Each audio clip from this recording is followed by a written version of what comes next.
ধূপগুড়িতে পঞ্চায়েত সদস্যই নাকি বাংলাদেশি। বিডিও এবং জেলা শাসককে এই অভিযোগ করেছেন খোদ তৃণমূল নেতা। আর মঙ্গলকোটে বাবা আর দুই ছেলের মধ্যে বয়সের ফারাক কত জানেন? মাত্র 5 বছর। দেখুন।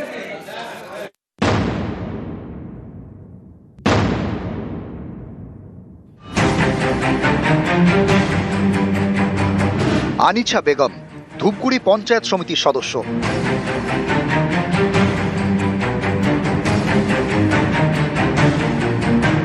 আনিছার বিরুদ্ধে অভিযোগ, 2007 সালে বাংলাদেশ থেকে অনুপ্রবেশ করেন আনিছা। ভুয়ো পরিচয়ে ভোটার তালিকায় নাম তোলেন। 2023 সালে ভোটে জিতে ধূপগুড়ি পঞ্চায়েত সমিতির সদস্য হন। স্বামী, বাবা মা সহ পরিবার এখনো বাংলাদেশেই থাকেন বলে দাবি। জেলা শাসক ও ধূপগুড়ির বিডিওকে এই অভিযোগ জানিয়েছেন তৃণমূল নেতা। ইনি যখন এখানে এলেন সেটা কোন সাল? 2007 সালে এসছে। 2023 সালে উনি পঞ্চায়েত সমিতি মেম্বার হয়ে আসলেন। নাম কিভাবে উঠলো ভোটার লিস্টে? সেটা উনি কিভাবে ম্যানেজ করছে সেটা ওনার বলা হচ্ছে পার্সোনাল ব্যাপার। উনি যদি সেটা প্রমাণিত করতে পারে যে উনি এদেশের নাগরিক, ওনার ভোটার তালিকায় থাকবে না। আরও অভিযোগ, এসআর ফর্মে বাংলাদেশের বাসিন্দা স্বামীকে নিরুদ্দেশ বলে দাবি করেছেন আনিছা। এদিকে ধূপগুড়ির ভোটপাড়ার বাসিন্দা রহমত আলীকে নাকি বাবা হিসেবে পরিচয় দিয়েছেন। রহমত আলী মারা গিয়েছেন। তার স্ত্রীর দাবি, আনিছা নামে তাদের কোনো সন্তান নেই।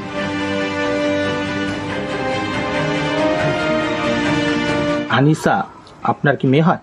না, আমার মেয়ে হয় না। রহমত আলীকে আনিসা বাবা বানিয়েছিল ভোটার লিস্টে নাম তোলার সময়। ও কি সত্যিকারে আপনাদের মেয়ে?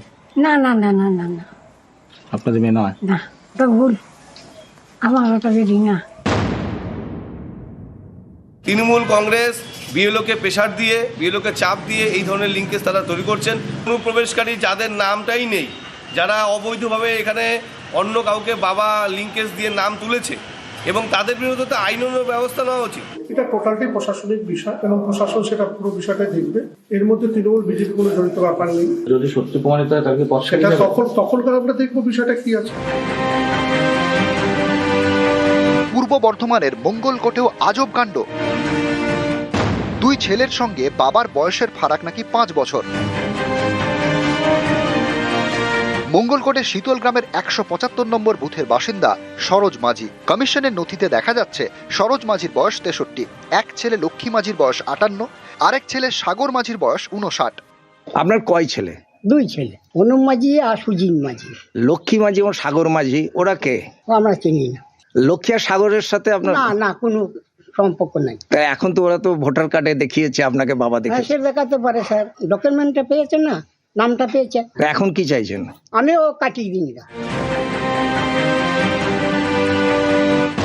22 বছর আগে বাংলাদেশ থেকে ভারতে আসেন দুই ভাই সাগর মাঝি ও লক্ষ্মী মাঝি। সরোজ মাঝিকে বাবা দেখিয়ে দুজনে এদেশে ভোটার তালিকায় নাম তোলেন। সরোজ মাঝি এখন বাবা পাতানো হয়ে আছে। উনি কি আসল বাবা? না, আসল বাবা না, পাতানো বাবা। আসল বাবা কি নাম? রামপদ মাঝি। কোথায় থাকতেন? বাংলাদেশ। আপনারা কোথায় থাকতেন আগে? বাংলাদেশে। বাংলাদেশ থেকে মুর্শিদাবাদে এসে কাজকর্ম করতেন, তারপরে এখানে থেকে গেলাম। কোথায় যাব, গরিব মানুষ, এই ছেড়ে দিয়ে কোথায় যাব বলুন? আমরা তখন পানটা হাতে করে এসেছি, এমন অবস্থা দিয়ে খাবো কি সেই চিন্তাটা করি নাই। এই জায়গাটা কিনেছি। ধূপগুড়ি থেকে রকি চৌধুরী এবং মঙ্গলকোট থেকে রণদেব মুখোপাধ্যায়, নিউজ 18 বাংলা।